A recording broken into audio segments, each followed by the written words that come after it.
عليكم ورحمة الله وبركاته.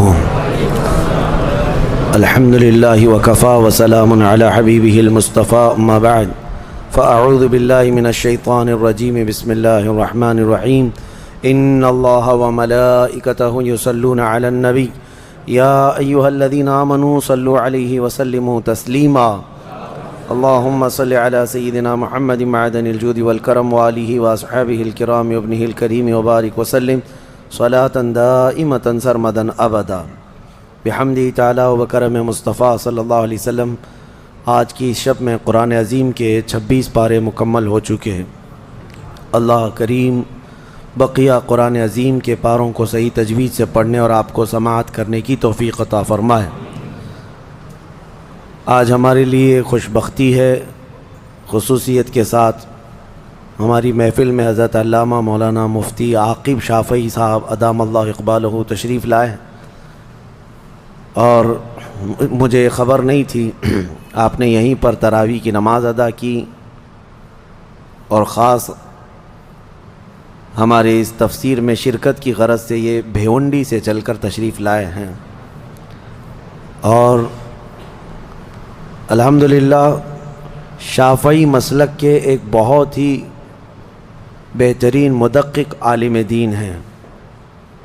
فقہ شافعی پر آپ کو عبور حاصل ہے، اور جامعہ ازہر مصر میں بھی الحمدللہ آپ زیر تعلیم رہے، وہاں سے بھی آپ نے تعلیم حاصل کی ہے. ایک بہت بڑا مسئلہ ہے یہاں پر، کوکن کے جو حضرات شافعی ہیں اور کیرلا کے جو شافعی ہیں دونوں میں فرق ہے. فرق اس طور پر کہ کیرلا کے جو شافعی حضرات ہیں ان کے ہاں کثیر علماء ہیں، اور ان کی زبان کے علماء ہیں، ملیالم کے، ملباری. تو وہاں کے عوام کو کوئی دقت نہیں فقہ شافعی کے لیے، بلکہ یوں سمجھ لیں کہ ہر گلی میں، ہر محلے میں وہاں عالم دین آپ کو ملیں گے. کیرلا میں ہر مسجد میں مدرسہ چلتا ہے جس میں فقہ شافعی کی تعلیم ہوتی ہے. لیکن یہ جو کوکن سائڈ کے جو ہمارے شافعی حضرات ہیں، یہاں پر علماء کی کمی بہت زیادہ ہے. جیسے آپ لوگوں میں ہیں اسی طرح سے شافعی، اردو شافعی والے ہیں. اور میں جہاں تک سمجھتا ہوں کہ اردو شافعی حضرات جو کوکن والے ہیں ان کے چند چنیدہ علماء میں سے ایک بہترین عالم دین حضرت علامہ مفتی عاقب شافعی صاحب ہیں. اللہ تبارک و تعالیٰ ان کے علم میں اور برکتیں عطا فرمائے، روز افزوں ترقی عطا فرمائے. آپ ایک مدرسے کے بانی بھی ہیں اور مدرس بھی ہیں الحمدللہ. بہرحال میں مختصراً آج آپ کے سامنے عرض کرتا ہوں. آج ہم نے سورہ احقاف، سورہ محمد، سورہ فتح، سورہ حجرات اور سورہ قاف، سورہ ذاریات کا کچھ حصہ تلاوت کی ہے. یہ تمام صورتیں بڑے احکام لیے ہوئے ہیں. ہم نے جو صورتیں تلاوت کی اس میں سورہ فتح، جس کا آپ نے تذکرہ بھی بہت مرتبہ سنا ہوگا، اللہ کریم نے اس میں اپنے حبیب صلی اللہ علیہ وسلم کو بشارت عظمیٰ عطا کی ہے کہ اے محبوب، ہم نے آپ کو روشن فتح عطا فرمائے. انا فتحنا لک فتحا مبینا، بے شک ہم نے آپ کو روشن فتح عطا فرمائی. یہ کس فتح کے متعلق ہے؟ یہ فتح مکہ کے متعلق ہے.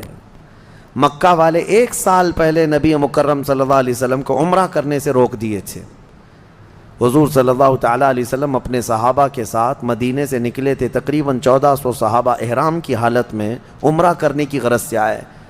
مکہ سے 35 کلومیٹر باہر حدیبیہ ایک مقام ہے، وہاں پر حضور کو زور زبردستی روک دیا گیا اور کہا گیا کہ ہم آپ کو مکہ میں انٹر ہونے نہیں دیں گے. تو یہ ایسی داداگیری تھی مکہ والوں کی کہ مکہ میں طواف کبھی کسی کے لیے روکا نہیں جاتا تھا. وہاں دشمن بھی آتے تھے جن کے ساتھ ان کی جنگیں ہوتی تھی، وہ ایام حرمت میں، حرمت والے مہینوں میں وہ آتے تھے.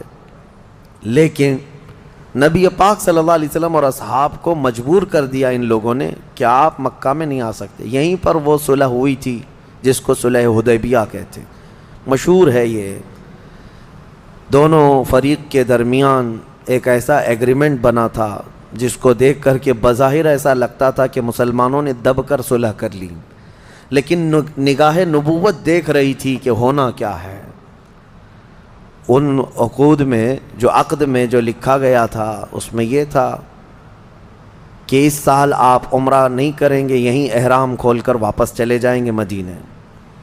پھر اس میں یہ لکھا ہوا تھا کہ اگر کوئی مکہ سے بھاگ کر آپ کے ہاں آئے تو آپ اس کو واپس کریں گے، اور اگر مدینے سے کوئی بھاگ کر ہمارے پاس آئے تو ہم اسے واپس نہیں کریں گے، ہم اپنے پاس رکھیں گے۔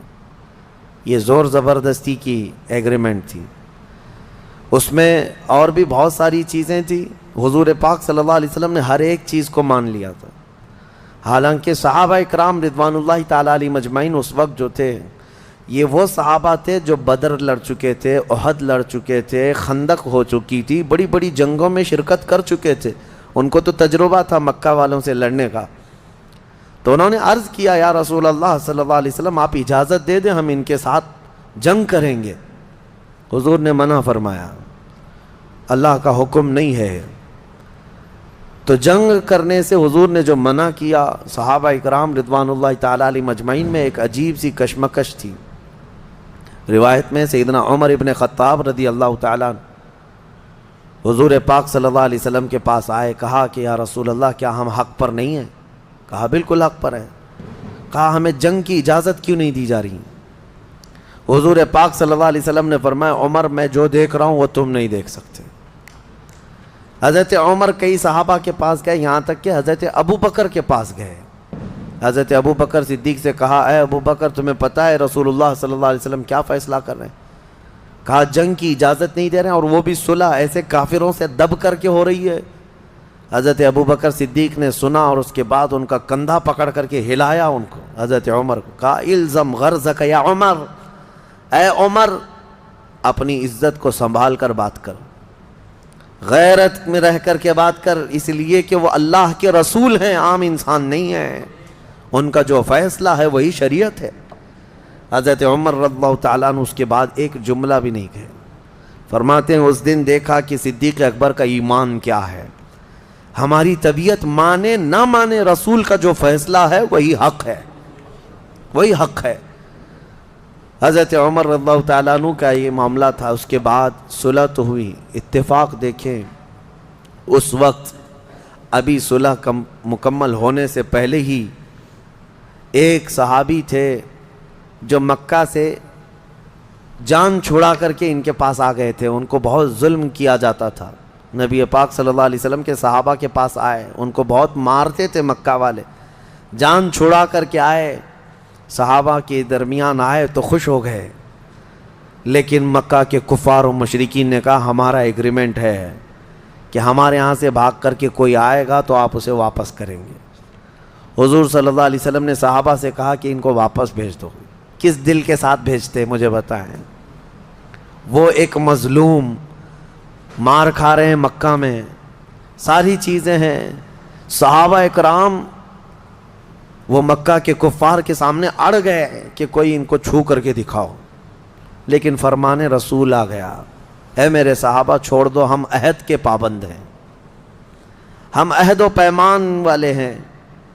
تو مجبوراً ان کو چھوڑنا پڑا، وہ گئے، روتے روتے گئے، فریاد کرتے گئے، لیکن رسول کریم صلی اللہ تعالیٰ علیہ وسلم کی یہ جو صلح ہوئی، واپس تو مدینے آئے، تب یہ سورہ نازل ہوئی جس میں اللہ تعالیٰ نے یہ ارشاد فرمایا لَقَدْ صَدَقَ اللَّهُ رَسُولَهُ الرُّؤْيَا بِالْحَقِّ لَتَدْخُلُنَّ الْمَسْجِدَ الْحَرَامَ إِنْ شَاءَ اللَّهُ آمِنِينَ مُحَلِّقِينَ رُؤُوسَكُمْ وَمُقَصِّرِينَ لَا تَخَافُونَ۔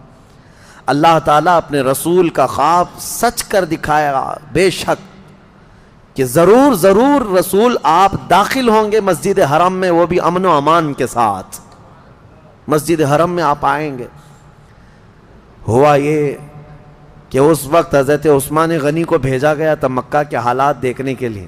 حضرت عثمان مکہ والوں میں معزز تھے، ان کی لوگ عزت کرتے تھے۔ حضرت عثمان غنی آئے، بات چیت کی غرض سے آئے، تو وہاں جتنے کفار و مشرکین کے سردار تھے انہوں نے دیکھا اور کہا عثمان تم سے ہماری دشمنی نہیں ہے، دیکھو ہم محمد صلی اللہ علیہ وسلم اور ان کے ساتھیوں کو آنے نہیں دیں گے مکہ میں، اور رہی بات عمرہ کی، تم احرام کی حالت میں آئے ہو، احرام کی حالت میں حرم میں آ گئے مکہ میں، کہا تم چاہو تو اپنا طواف کر کے عمرہ مکمل کر لو اور جاؤ۔ حضرت عثمان غنی نے کہا قسم خدا کی یہ احرام آخری سانس تک بھی باقی رکھنا پڑے تو رکھوں گا، بغیر میرے مصطفیٰ کے عمرہ نہیں کروں گا۔ وہاں پہنچ کر کے بھی انہوں نے خانہ کعبہ کا طواف نہیں کیا، خانہ کعبہ کا طواف نہیں کیا، عمرہ نہیں کیا، ویسے ہی چلے آئے۔ اسی کو امام اہل سنت